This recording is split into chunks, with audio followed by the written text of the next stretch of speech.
पुरुषोत्तम मास महत्तम 28वां और 29वां अध्याय। जय श्री कृष्णा भाइयों और बहनों।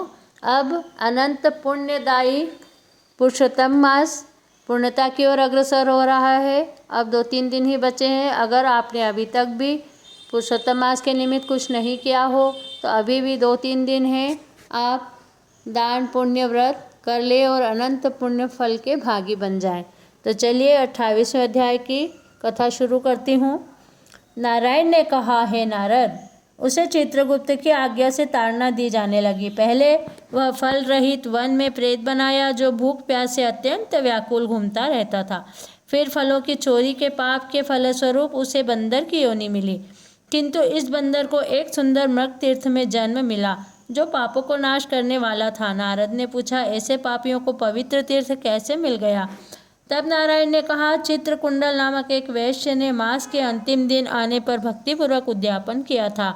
उसके यहाँ यह कंजूस कंदर्प भी जा पहुँचा और ब्राह्मणों को दक्षिणा आदि से संतुष्ट करने वाले वैश्य के सामने रोता गिड़गिड़ाता हुआ धन मांगने लगा।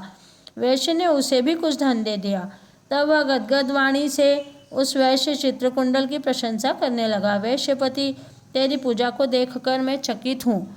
तुमने निसंदेह बहुत ही पुण्य के कर्म किए हैं। तुम धन्य हो जो पुरुषोत्तम मास में इस प्रकार पूजा करके पुण्य के भागी बने। इस प्रकार वैश्य ने वह कंजूस धन लेकर चला जिसे उसने धरती में गाड़ दिया।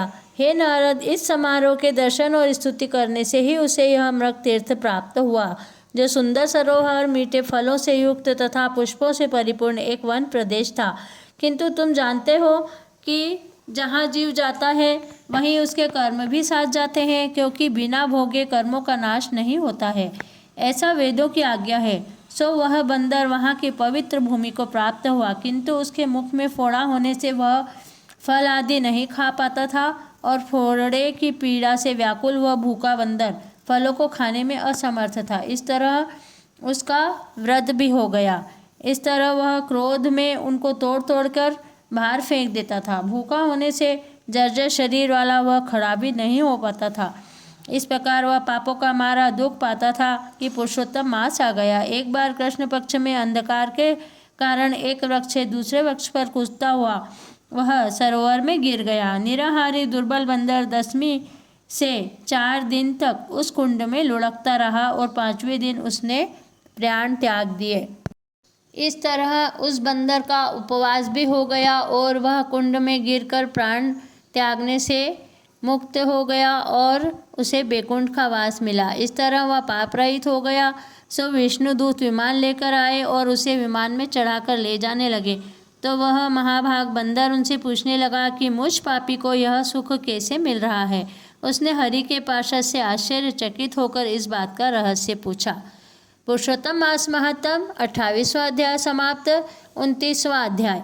विष्णु पार्षद सुशील कहने लगे, तुमने पुरुषोत्तम का जो सामीप्य प्राप्त किया है और मुख रोग के कारण वानर योनि में निराहार रहने से अनजाने यह व्रत भी तुमसे हो गया। तुम जो अपने वानर स्वभाव से फल तोड़ तोड़ कर फेंकते रहे, उन्हें अन्य पुरुष खाकर तृप्त हुए और स्वयं तुमने खाना तो दूर पानी तक नहीं पिया। इससे तुम्हारा पुरुषोत्तम मास का तप पूर्ण हुआ। तुमने अभी पुरुषोत्तम मास का प्रभाव नहीं जाना है। यह महापवित्र मास विष्णु भगवान को प्रिय है। तुमने वे फल दूसरों को खिलाकर परोपकार भी किया। स्वयं सरोवर में निराहार 5 दिन तक गोते लगाए। इससे तुम्हें पुरुषोत्तम व्रत और स्नान का फल मिला। यह सुनकर वह कंदर्य आश्चर्य में पड़ गया। वह वन के समस्त लता वृक्षों को तथा सरोवर को नमस्कार करके विमान में बैठकर गोलोक पहुंचा तो वहां समस्त देव चकित रह गए।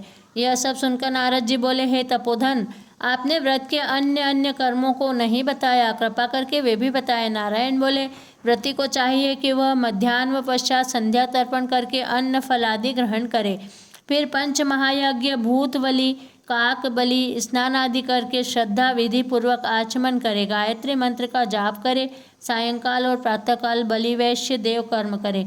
नारद जी बोले, हे भगवान, ये सब कर्म तो बहुत कठिन है। आप साधारण जनों और गृहस्थ जनों के लिए सरल कर्मों को बताएं जिससे वे थोड़े में ही इस व्रत की पूर्ति कर सके। श्री नारायण बोले, वह सेवकों सहित अल्प भोजन करे, अतिथि की सेवा और भिक्षुकों की भिक्षा शक्ति सामर्थ्य अनुसार करे, हाथ में और पैर धोकर शैया पर जाए। घर में पूर्व की ओर यदि परदेश हो तो पश्चिम की ओर सिर करके सोए। उत्तर की ओर सिर करके कभी न सोए। सत्य बोलना, सब प्राणियों पर दया रखना, बिना दिए किसी की कोई वस्तु नहीं लेना चाहिए।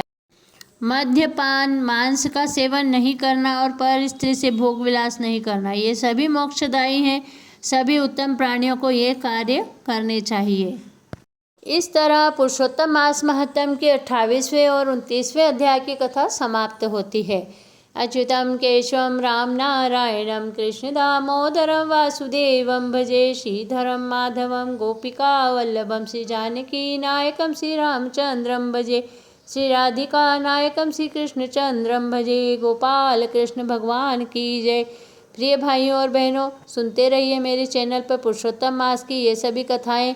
अगर आपने पूरे महीने ये कथाएं नहीं सुनी हैं तो आप एक साथ मेरे चैनल पर पूरी 29 कथाएं सुन सकते हैं। और अगर आपको मेरे वीडियो पसंद आ रहे हैं तो आप मेरी चैनल को सब्सक्राइब कीजिए और बेल आइकन को प्रेस कर दीजिए तथा इन वीडियो को अधिक से अधिक शेयर कीजिए। जय श्री कृष्णा।